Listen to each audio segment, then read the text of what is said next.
Hola, ¿qué tal? Saludos. Final de semana y por supuesto no podemos pasar a este periodo sin que toquemos base con Fernando Lozada del Deutsche Bank para hablar del resumen analítico lo más importante de la semana desde Nueva York. Fernando, muchas gracias por estar con nosotros como siempre. Alberto, ¿cómo estás? Bien, gracias Fernando.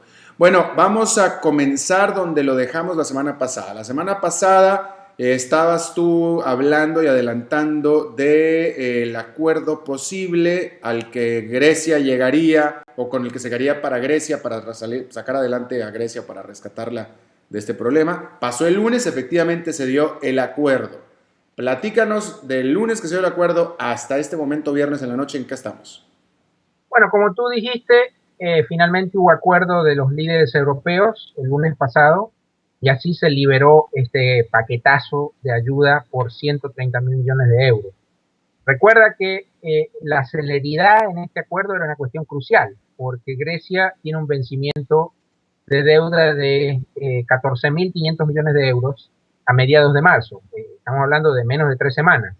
Es decir, que si no había paquete de ayuda, entonces no iban a estar los fondos disponibles para pagar esas amortizaciones. Así que la cuestión del timing era absolutamente de la mayor importancia. Pero ahora llega el capítulo siguiente de esta historia, que es el canje de deuda griega, que requiere una participación muy importante del sector privado. La propuesta del gobierno griego la propuesta oficial salió este mismo viernes y tiene estas características.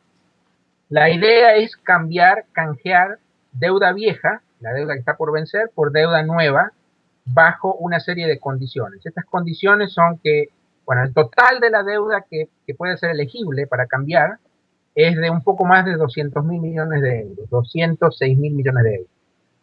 La propuesta oficial es que los tenedores de deuda griega van a sufrir una quita muy importante, de más del 50%, 53.5%. Es decir, que si tú tenías una obligación del gobierno griego que valía 100, ahora te van a dar otra cosa que vale menos del 50% de lo que valía antes.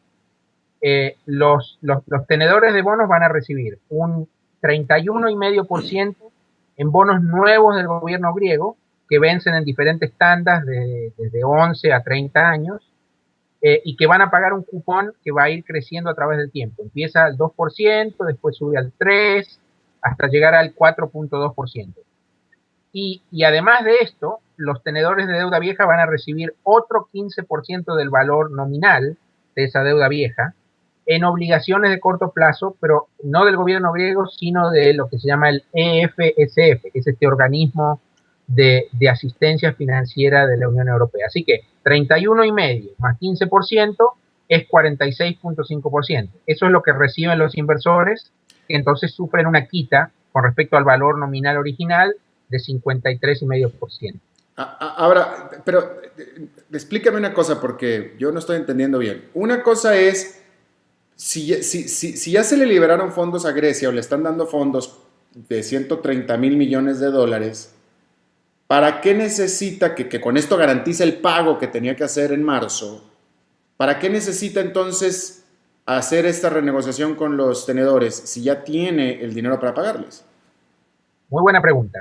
Mira, tú seguramente has leído en la prensa financiera estas siglas mágicas del PSI, Private Sector Involvement. Esto significa que el enfoque al programa de rescate de Grecia sugiere que no solamente Grecia va a recibir ayuda financiera estatal o de organismos multilaterales o bilaterales, etcétera, sino que también el sector privado tiene que poner el hombro. Es decir, el sector privado, los tenedores de obligaciones griegas también tienen que hacer un esfuerzo. A eso se refiere esta participación del sector privado. Por eso es que, a pesar de que Grecia recibe ayuda financiera, la idea no es que toda esa ayuda financiera se use para pagarle a valor nominal las obligaciones a los tenedores de bonos del sector privado. La idea aquí es que Grecia tiene que hacer un esfuerzo, porque como parte de este paquete, Grecia se compromete a reducir el desequilibrio fiscal en más de 3.000 millones de euros en el próximo año. El sector oficial europeo le da aire, le da ayuda financiera a Grecia, pero además el sector privado también tiene que hacer un esfuerzo. Es decir, que los tenedores de obligaciones del gobierno tienen que aceptar una pérdida. Ahora, lo que tú me dirás es, eh, ¿por qué van a participar los inversores si le van a pagar menos que el valor nominal de su bono? Bueno, esto es muy simple, porque la alternativa podría ser peor. Podrían recibir aún menos si Grecia sufre un ajuste desordenado y entra en cesación de pago. Y en este caso, cuando hablamos de tenedores, ¿cuál es el perfil típico de un tenedor de bono griego? Bueno, hay de todo. Hay fondos de inversión internacionales, fondos de inversión locales, fondos de pensiones locales y otros bancos centrales y otros organismos oficiales del resto del mundo. Es decir, que el menú de tenedores de obligaciones financieras oficiales griegas es muy amplio. Tiene que pensar que estamos hablando de un stock de deuda que está por canjearse, que es de 200.000 millones de euros. Es decir, que estamos hablando de casi 260.000 millones de dólares. Es una cantidad de dinero muy importante y lo que esto significa es que muchísima gente en todo el mundo tiene en sus portafolios este tipo de obligaciones. La otra cosa importante a destacar aquí es que el Instituto de Finanzas Internacionales de Washington, que ha servido como mediador entre el gobierno griego y el sector privado, ha indicado que espera una participación alta de inversores privados. ¿Qué significa alta? No lo sé, pero lo que sí puedo decirte es que el gobierno griego ha dicho que ellos esperan un 90% de participación, es decir, que si el total elegible es 206, ellos esperan que haya cerca de 180.000 millones de dólares, de euros canjeados, y también han establecido un mínimo del 75% de participación para que este canje se lleve adelante. Es decir, que si la participación es de menos de 3/4 de los tenedores, esto se para y hay que volver a conversar.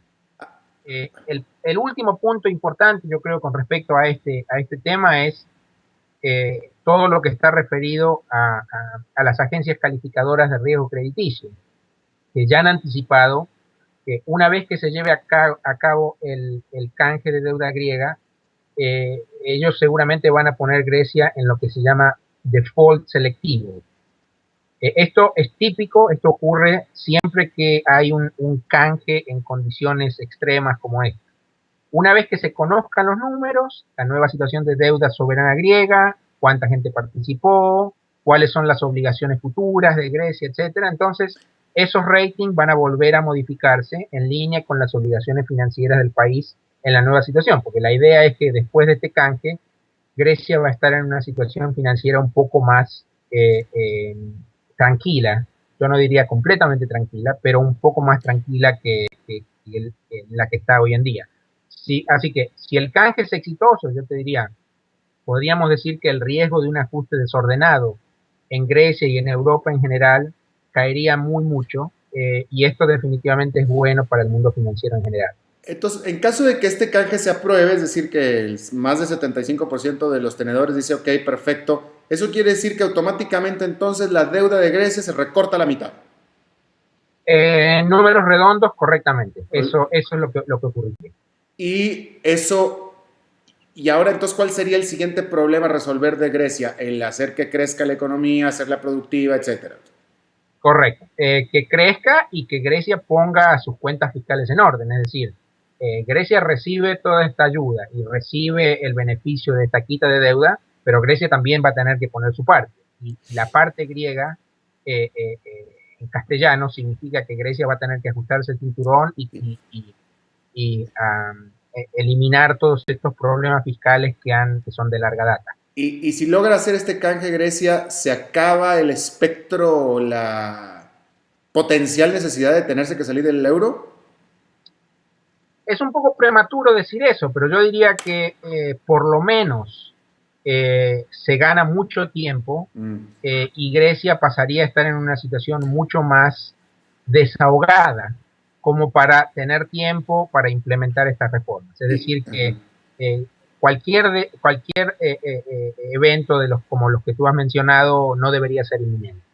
Y ya España, Italia, etcétera, ya no van a ser problema porque en un tiempo estuvieron en la mira de manera muy importante. Bueno, todavía no lo sabemos, pero lo cierto es que Grecia era donde estaba el foco del nerviosismo. Ya, Con la solución de Grecia, yo creo que esto le va a dar aire no solamente a Grecia, sino a los países que están alrededor de Grecia. Y esto incluye España, Portugal, Irlanda, etcétera, etcétera.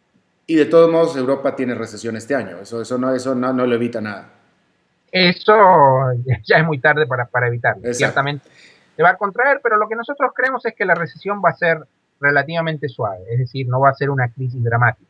ya, Lo que sí está claro es que el PIB se va a contraer, pero por ahí se contrae en menos de un punto.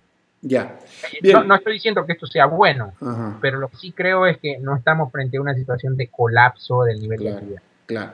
Bueno, ahora vámonos a cambiar de tema y vámonos a América Latina y el tema de Venezuela con Hugo Chávez. Y Fernando, lo primero que a mí me llama la atención en esto es la atención que los analistas internacionales, o mejor dicho, Wall Street, ustedes le ponen a lo que pasa en Venezuela. Y me llama la atención eso. Yo hubiera pensado que ya los analistas internacionales financieros ya ni se fijaban en lo que pasaba en Venezuela, pero evidentemente ustedes están muy interesados en lo que está pasando. Y en ese sentido te pregunto yo, bueno, ¿cómo ven ustedes ahora el lamentable deterioro de la salud del presidente Hugo Chávez? Y sobre todo, ¿por qué es importante para los analistas internacionales como ustedes? Bueno, yo te diría que Venezuela es importante por varios motivos. En primer lugar, porque Venezuela es un país de tamaño mediano, pero desde el punto de vista financiero, es un participante muy importante de los mercados financieros internacionales, porque Venezuela, sobre todo durante los últimos años, ha emitido un volumen de deuda muy importante. Es decir, que Venezuela ha sido un participante fundamental de lo que es la dinámica de los mercados emergentes, sobre todo yo te diría en los últimos 3, 4, 5 años. Para los manejadores de fondos que están dedicados a mercados emergentes, Venezuela es un punto de referencia muy importante. En segundo lugar, porque la continuidad o no de Chávez en el poder significa que desde el punto de vista político el cambio podría ser muy importante. Yo creo que el cambio no se limitaría a lo que podría ocurrir en Venezuela, porque la realidad es que Chávez ha sido influyente más allá de las fronteras de Venezuela. No solo en algunos de los países limítrofes, sino también en países del resto de la región de América Latina. Entonces, ¿dónde estamos hoy en día? Bueno, como tú sabes, el presidente Chávez admitió que sufrió una recaída de salud, esto es muy lamentable, y que tiene que ser operado nuevamente. Recuerda que Chávez había dicho hace un mes que estaba totalmente curado, que estaba libre de cáncer y que estaba en plena recuperación. Y por supuesto, esto había resultado en una mejora en las encuestas. La popularidad de Chávez había aumentado, el respaldo de Chávez frente a la elección de octubre había mejorado, y ahora seguramente las cosas van a cambiar. Esta semana él reconoció que tiene que ser operado nuevamente, cosa que se espera que ocurra en Cuba la semana próxima, y, y se cree que Chávez va a tener que estar ausente de Venezuela por un periodo relativamente prolongado. Esto puede ser muchos días, quizás unas cuantas semanas, aunque mientras tanto, y por supuesto a pesar de las quejas de la oposición, Chávez va a seguir gobernando desde La Habana gracias a una autorización especial de la Asamblea Nacional. Ya. Bueno, pues en fin, entonces estaremos pendientes a ver qué pasa con eso. Entonces, Fernando Lozada, La otra cuestión importante aquí dime. es que esto, esto podría tener una consecuencia relevante para el futuro político de Venezuela. Y en lo más inmediato, el impacto obviamente podría estar sobre las elecciones de octubre. Eh, lo que valdría la pena mencionar aquí es que hay varios ángulos de análisis de lo que está ocurriendo. 30 segundos, Fernando, si me permites. 30 segunditos nada más, por favor. No, lo que te iba a decir es que si Chávez se recupera pronto, entonces sigue todo como hasta ahora. Pero si Chávez no se recupera, entonces va a haber que buscar a un reemplazante. Y las encuestas sugieren que si Chávez no es el candidato del chavismo, entonces las chances de que la oposición gane la elección el 7 de octubre serían mucho más importantes. Claro, Es decir, que la probabilidad de que haya un cambio de régimen aumenta de manera significativa. por supuesto. Ahora sí, Fernando Lozada del Deutsche Bank desde Nueva York, como siempre, muchísimas gracias por tu buena disposición de hablar con nosotros y buen fin de semana, Fernando. Un placer como siempre. Adiós, Alberto.